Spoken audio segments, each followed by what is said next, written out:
really proud to have Pat Bianchi here live via Zoom. And we're going to chat a little bit about the upcoming concert on November 16th. Doors open at 5 at the Civic Center Library. A world-class trio right here in Oceanside. And Pat, I'd like to welcome you. Thank you so much for doing this. Oh, thank you, Robert, for inviting me. It's great to get to talk to you, but it's also we're really looking forward to playing next week. It's going to be a lot of fun. You told me a little bit about yourself offline, but I would love for you to just share just a smidge about how you got into organ and how you started all this. Sure. Well, I was very lucky to come from a very musical family. My father was a drummer. My grandfather and his father was a saxophone player and a keyboard player, and my other grandfather was a trumpet player. And they all played in the Rochester area. I'm originally from Rochester, New York, primarily on weekends. At the time, the thing that was popular was called the dance band scene, which was like a small group format. Yeah. Except they were playing big band music, not necessarily quote unquote jazz per se, but Glenn Miller kind of tunes, things along those lines. And they were always working weekends, and my father was also fascinated with recordings. He would record the band all the time. Sometimes he would use his open reel, his reel-to-reel recorder. Sometimes he would use a cassette recorder. But when I was really, really young, say 5, 6 years old, he'd always bring these recordings home, and we'd sit down the next morning and to listen to them. And I was always fascinated with the overall group sound, and just was I could easily lose myself in listening to that stuff all the time.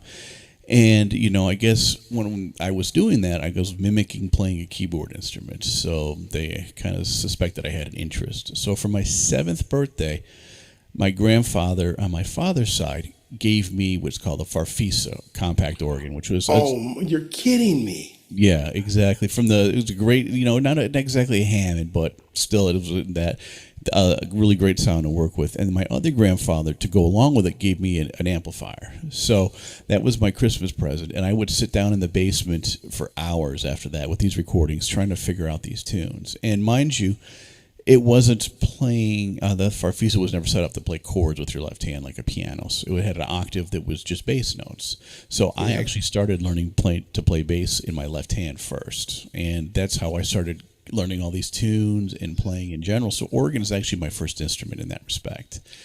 And then I did classical piano. My parents signed me up afterwards for classical piano, and I didn't gravitate towards it. It didn't have the same kind of interest in terms of playing that I did this other stuff. And I kept growing with it though. And by the time I think I was 12, maybe 13, I started actually subbing in my father's band. So I would work with that trio and play different events around the city. And really? Yeah. Now, did you ever do any rock or anything with your organ, or did you? A little bit in high school, but I would say it was probably my heart was always in playing jazz.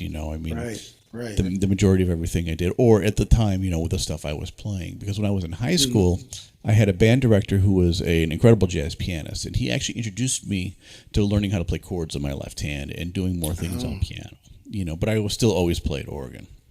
And then when I was 16, I believe, I was gigging and doing stuff around Rochester for a Christmas present.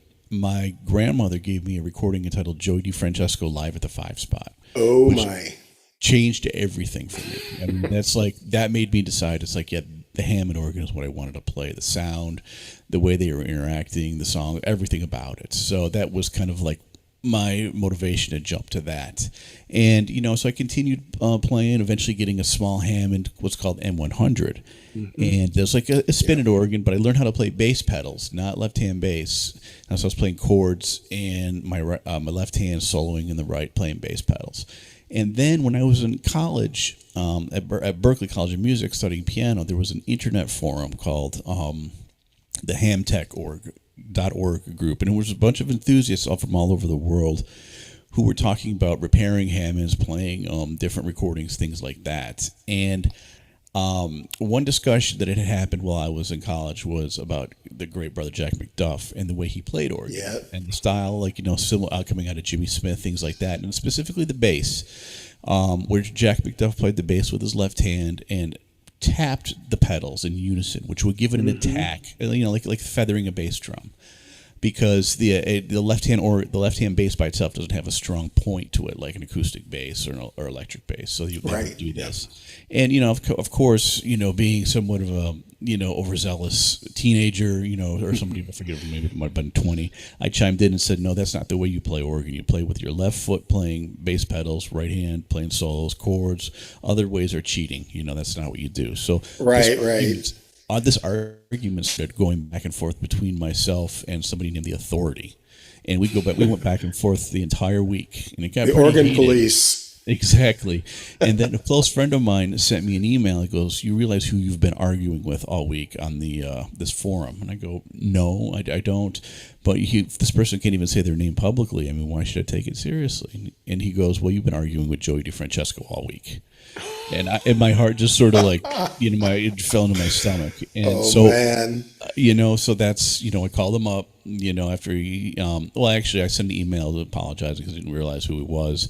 I was talking to, and he said he responded with an email with his phone number. So that was the connection, another element of the connection, so to speak. And then what an amazing since that time, event. it's been that instrument for me. Oh man, I tell you what, that's so strange. My first organ was a Farfisa mini compact, and I played that for many years. But it was rock; it wasn't jazz. But I was fascinated with those gray keys too at the bottom. Yeah, you could toggle them on and make the bass player not feel as comfortable. Exactly. And they just look cool too.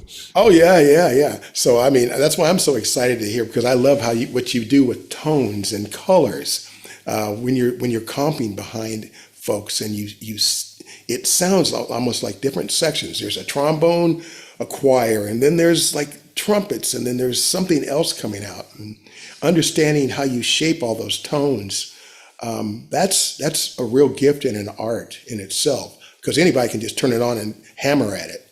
Yeah, well, Dr. Lonnie Smith is the person who really had done that really well. If you listen, different recordings, for example, Too Damn Hot, there's a couple live recordings, some things recently before he passed away, and you can just hear how he's constantly manipulating the drawbars and the Leslie to create an orchestra. And that's one of his contributions, I would say. And, it's just his orchestration was just second to none.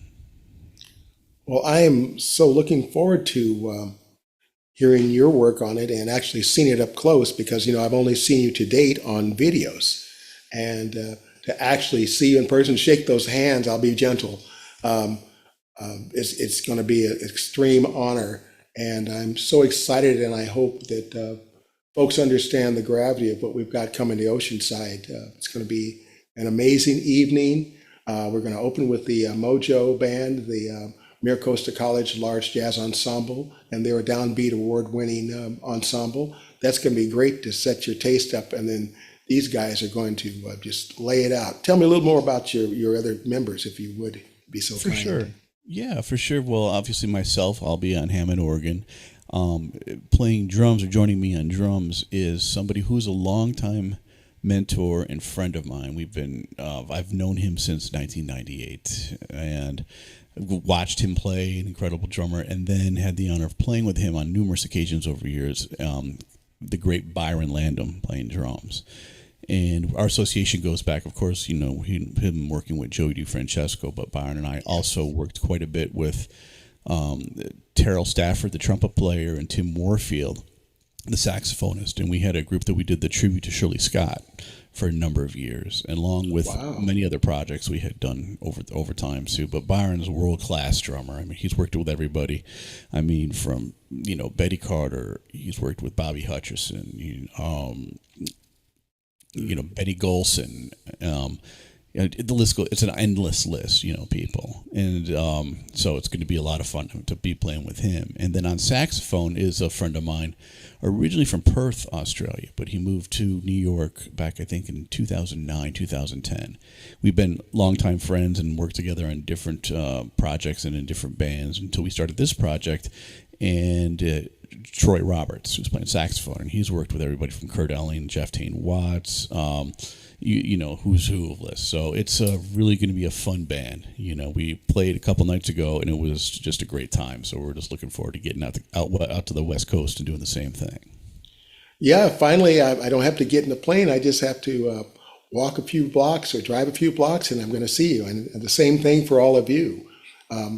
Just a few blocks or a few miles versus having to get in the plane, get in a hotel, and all of that stuff. You right here in Oceanside, right here in North County, right here in San Diego for you folks, or if you Orange County folks want to come down, or even LA cats, come down and partake of some fine music. It's going to be just an outstanding, exceptional evening. And I want to thank you, Pat, so much for spending a few minutes with me to talk about where you come from and a little bit about what we're going to hear. And it's a pleasure. It's my pleasure, and thank you for what you are doing for the arts. I mean, the musicians, the people in the arts community need more support like you're providing people, because it's vital, you know, and not everybody is as fortunate. So thank you for what you do, and I hope everybody in the area, in Oceanside and in San Diego, Orange County, decide to come down. It's going to be a great time. You know, we're going to have a lot of fun. Oh, yeah. Fun is good.